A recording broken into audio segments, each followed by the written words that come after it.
नमस्कार, स्वागत है झारखंड की फटाफट ताजा बड़ी खबरों में। पहली बड़ी खबर, झारखंड के पूर्व मुख्यमंत्री हेमंत सोरेन को मिली झारखंड हाईकोर्ट से जमानत। जमीन घोटाले से जुड़े मनी लॉन्ड्रिंग मामले में झारखंड के पूर्व सीएम हेमंत सोरेन को बड़ी राहत देते हुए झारखंड उच्च न्यायालय ने उन्हें जमानत दे दी है। खबर है कि झारखंड उच्च न्यायालय ने 50,000 के मुचलके पर हेमंत सोरेन को जमानत दी है। अदालत ने 13 जून को इस मामले में सुनवाई पूरे होने के बाद निर्णय सुरक्षित रख लिया था। शुक्रवार को हेमंत सोरेन को जमानत देते हुए कई बड़ी बातें हाईकोर्ट ने कही। हाईकोर्ट ने कहा कि हेमंत सोरेन के जमीन घोटाले से सीधे कनेक्शन के कोई सबूत नहीं है। अदालत ने कहा कि जमीन घोटाले की अवधि के दौरान हेमंत सोरेन सत्ता में नहीं थे। इसके बावजूद कथित अधिग्रहण से पीड़ित किसी भी शख्स ने पुलिस में शिकायत दर्ज नहीं कराई। कोर्ट ने यह भी कहा कि पीएमएलए 2002 की धारा 45 की शर्त के तहत यह मानने का कारण है कि याचिकाकर्ता आरोपित अपराध का दोषी नहीं है। झारखंड के पूर्व मुख्यमंत्री हेमंत सोरेन ने जेल से बाहर निकलते ही साधा केंद्र पर निशाना। झारखंड के पूर्व मुख्यमंत्री हेमंत सोरेन जैसे ही जेल से बाहर निकले, बाहर इंतजार में खड़े बड़ी संख्या में झामुमो समर्थक हेमंत सोरेन के समर्थन में नारे लगाने लगे। बता दें कि 13 जून को सोरेन के वकील और ईडी की ओर से पेश अतिरिक्त सॉलिसिटर जनरल एसबी राजू की दलीलें सुनने के बाद अदालत ने अपना आदेश सुरक्षित रख लिया था। जेल से बाहर निकलने के बाद उन्होंने कहा कि मुझे 5 महीने तक सलाखों के पीछे रखा गया। हम देख रहे हैं कि न्यायिक प्रक्रिया में दिन या महीने नहीं बल्कि सालों लग रहे हैं। आज यह पूरे देश के लिए एक संदेश है कि कैसे हमारे खिलाफ साजिश रची गई थी। हमने जो लड़ाई शुरू की और जो संकल्प हमने लिए, हम उन्हें पूरा करने के लिए काम करेंगे। अदालत द्वारा याचिका पर अपना फैसला सुरक्षित रखने के 2 सप्ताह बाद सोरेन को मामले में जमानत दे दी गई थी। झारखंड कैबिनेट का बड़ा फैसला, 38 प्रस्तावों पर लगाई गई मोहर। झारखंड के मुख्यमंत्री चंपई सोरेन की अध्यक्षता में झारखंड कैबिनेट की बैठक संपन्न हुई। बता दें कि बैठक में 38 प्रस्तावों को स्वीकृति दी गई है। झारखंड में छठा वेतनमान पा रहे पुनरीक्षित कर्मचारियों का बढ़ा हुआ महंगाई भत्ता देने की स्वीकृति प्रदान की गई है। वहीं ड्यूटी के दौरान उग्रवादी हिंसा में शहीद हुए पुलिसकर्मियों और केंद्रीय सेवा के पुलिसकर्मियों को विशेष मुआवजा दिया जाएगा। साथ ही मुठभेड़ के दौरान मृत्यु होने पर 60 लाख रुपए और जख्मी होने पर इलाज का संपूर्ण व्यय दिया जाएगा। इसके अलावा शहीद के बच्चों को पढ़ाई के लिए 5 लाख रुपए और शव को एक स्थान से दूसरे स्थान पर ले जाने के लिए 50,000 रुपए दिए जाएंगे। बता दें कि सड़क दुर्घटना में मृत्यु होने पर 35 लाख और बच्चे की पढ़ाई का सारा खर्च दिया जाएगा। अक्टूबर के तीसरे सप्ताह में हो सकता है झारखंड विधानसभा चुनाव। झारखंड में विधानसभा का चुनाव अक्टूबर के तीसरे सप्ताह में हो सकता है। खबर है कि सितंबर के तीसरे सप्ताह में चुनाव आयोग इसको लेकर घोषणा कर सकती है। राज्य निर्वाचन कार्यालय को भारत निर्वाचन आयोग ने संकेत दे दिए हैं। ऐसे में राज्य निर्वाचन कार्यालय ने झारखंड विधानसभा चुनाव की तैयारियां शुरू कर दी हैं। विधानसभा चुनाव के लिए मतदाता सूची को अपडेट करने का काम 25 जून 2024 को शुरू हो गया है। बता दें कि झारखंड विधानसभा का कार्यकाल 5 जनवरी 2025 को समाप्त हो रहा है। इससे पूर्व चुनाव कराना जरूरी है। हालांकि चर्चा ये भी है कि इस बार झारखंड विधानसभा का चुनाव हरियाणा, महाराष्ट्र और जम्मू कश्मीर के साथ कराया जाएगा। बता दें कि महाराष्ट्र विधानसभा का कार्यकाल 27 नवंबर को, तो वहीं हरियाणा में विधानसभा का कार्यकाल 3 नवंबर को खत्म हो जाएगा। भारत के नए विदेश सचिव होंगे विक्रम मिस्त्री। भारत को नए विदेश सचिव मिल गए हैं। सरकार ने देश के उप राष्ट्रीय सुरक्षा सलाहकार विक्रम मिस्त्री को अगला विदेश सचिव नियुक्त किया है।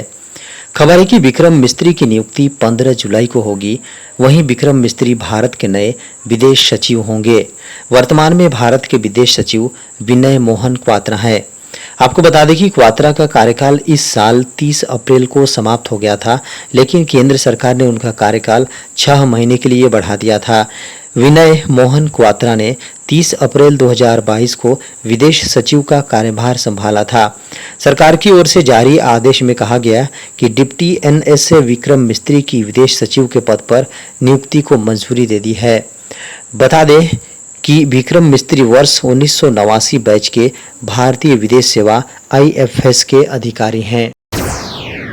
झारखंड कैबिनेट का बड़ा फैसला, झारखंड वासियों को मिलेगा 200 यूनिट मुफ्त बिजली।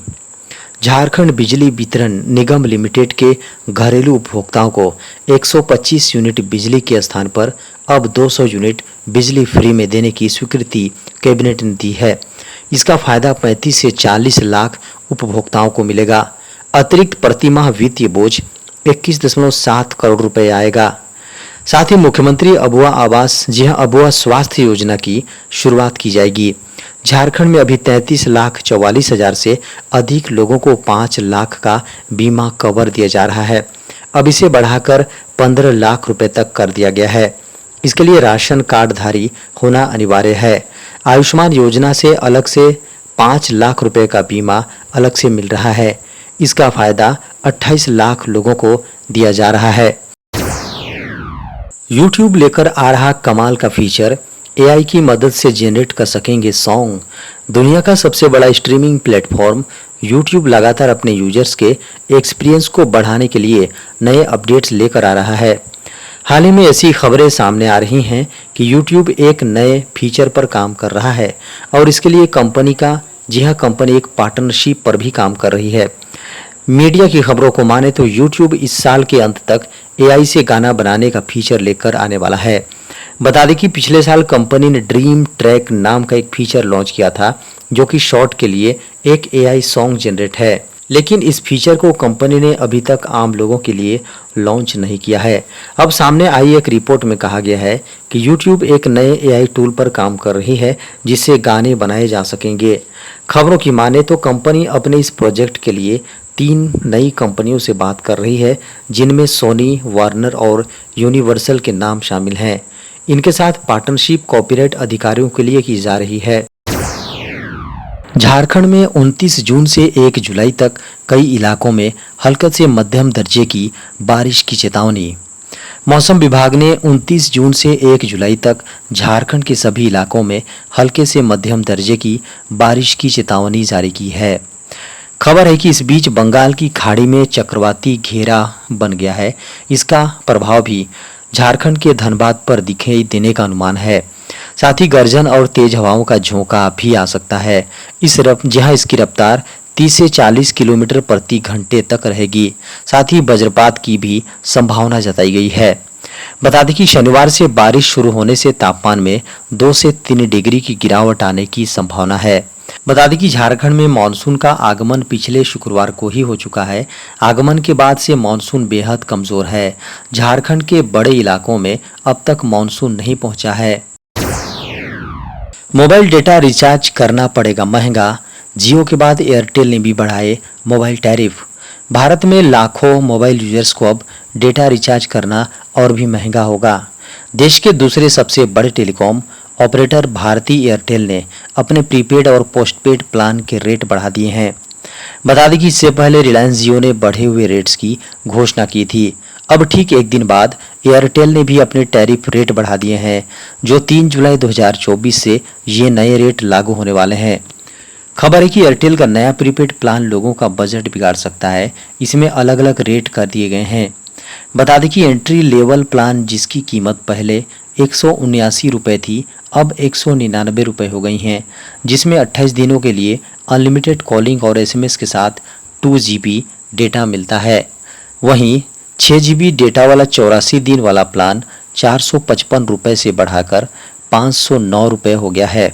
वहीं 24 GB डेटा देने वाले सालाना प्लान की कीमत 1799 रुपये से बढ़ाकर 1999 रुपये हो गई है। 1 जुलाई से बदल जाएंगे सिम कार्ड के नियम। सिम कार्ड नियम में बदलाव किया जा रहा है। बता दें कि 1 जुलाई से सिम कार्ड से जुड़े नियमों में बड़ा बदलाव होगा। ट्राई ने यूजर्स की सुरक्षा को ध्यान में रखते हुए नियमों में बदलाव किया है। एक बार फिर सिम कार्ड से जुड़े नियम बदलने जा रहे हैं। खबर है कि मोबाइल नंबर पोर्टेबिलिटी को लेकर नियम में बदलाव का निर्णय लिया गया है। ट्राई ने यह फैसला सिम स्वैप जहां फ्रॉड को रोकने के लिए लिया है। बता दें कि सिम कार्ड चोरी या क्षतिग्रस्त होने की स्थिति में आपको कुछ दिनों तक इंतजार करना पड़ सकता है। पहले अगर सिम कार्ड चोरी हो जाता था या क्षतिग्रस्त हो जाता था तो आप स्टोर से तुरंत सिम कार्ड प्राप्त कर सकते थे, लेकिन अब इसका लॉकिंग पीरियड बढ़ा दिया गया है। वहीं अब नए यूजर्स को नए सिम कार्ड के लिए 7 दिनों तक इंतजार करना होगा, तभी आपको नया सिम कार्ड मिलेगा। MNP नियमों में बदलाव के बाद अब 7 दिन का लॉकिंग पीरियड लागू हो गया है।